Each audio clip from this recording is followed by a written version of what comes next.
Hello friends, welcome back to my channel Thenchuvai kitchen. இன்னைக்கு நம்ம கிச்சன்ல சிம்பிளான சாக்லேட் வித் பிஸ்கெட் புடிங் தான் எப்படி பண்றதுன்னு பார்க்க போறோம். இந்த ரெசிபி ரொம்ப ஈஸியா சிம்பிளா செஞ்சிடலாம். அதே சமயத்துல ரொம்ப டேஸ்டாவும் இருக்கும். வாங்க இப்போ இந்த ரெசிபியை எப்படி செய்யறதுன்னு பார்ப்போம்.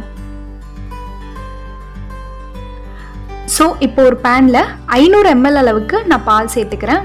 கரெக்டாக ஒரு 2 கப் அளவுக்கு பால் நல்லா ஓரளவு நல்லா மீடியம் ஃப்ளேமில் வச்சு நல்லா சூடு வந்ததுக்கு அப்புறமா அது கூட 1 டேபிள் ஸ்பூன் அளவுக்கு கார்ன்ஃப்ளவர் மாவு எடுத்து அதை 3 டேபிள் ஸ்பூன் அளவுக்கு வாட்டரில் மிக்ஸ் பண்ணி வச்சுருக்கேன். ஸோ அதை இப்போ நம்ம சேர்த்துக்கலாம். ஏன்னா டைரெக்டாக நம்ம கார்ன்ஃப்ளவர் மாவு சேர்த்தனா கட்டியாக வந்துடும். ஸோ இந்த மாதிரி மிக்ஸ் பண்ணி சேர்த்துக்கோங்க.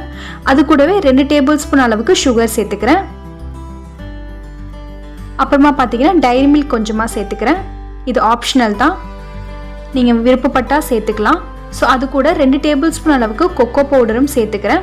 கொக்கோ பவுடர் நல்லா சேர்த்ததுக்கு அப்புறமா உடனே நல்லா மிக்ஸ் பண்ணி விட்டுருங்க. ஸோ டைரி மில்க் எதுக்காக சேர்க்குறோன்னா இன்னும் கொஞ்சம் நல்லா சாக்லேட்டி ஃப்ளேவராக இருக்கும்னு தான் சேர்க்குறோம். இப்போது இது ஒரு 2 நிமிஷம் நல்லா கைவிடாமல் லோ ஃப்ளேமில் வச்சு நல்லா மிக்ஸ் பண்ணுங்கள். கொஞ்சமாக அது திக்காக ஆரம்பிக்கும். பாருங்கள், 2 நிமிஷத்துலேயே இந்த அளவுக்கு கன்சிஸ்டன்சியில் நல்லா திக்காயிடுச்சு. ஸோ இது போதும். இப்போது ஃப்ளேமை ஆஃப் பண்ணிவிட்டு இதை தனியாக ஆற விட்டுருங்க. இப்போது ஒரு பவுலில் கொஞ்சமாக மேரி பிஸ்கெட்ஸ் நான் வச்சுக்கிறேன். நீங்கள் எந்த பிஸ்கெட் வேணாலும் யூஸ் பண்ணிக்கலாம். நான் மேரி பிஸ்கெட் யூஸ் பண்ணியிருக்கேன். ஸோ அது மேலே நம்ம வச்சுருந்த க்ரீமையும் நல்லா அப்ளை பண்ணிக்கலாம். அது கூடவே திரும்பவும் அடுத்த லேயருக்கு பிஸ்கெட் வச்சுக்கோங்க. ரொம்ப சிம்பிளான ஈஸியான புட்டிங் ரெசிபி இது. ஸோ அதுக்கு மேலே திரும்பியும் இந்த க்ரீமை வச்சுட்டு ஒரு 15 நிமிஷம் நல்லா ஃப்ரீசரில் வச்சு நல்லா சில்லுன்னு ஆனதுக்கப்புறமா இந்த மாதிரி டெக்கரேட் பண்ணி நீங்கள் எடுத்து சர்வ் பண்ணலாம்.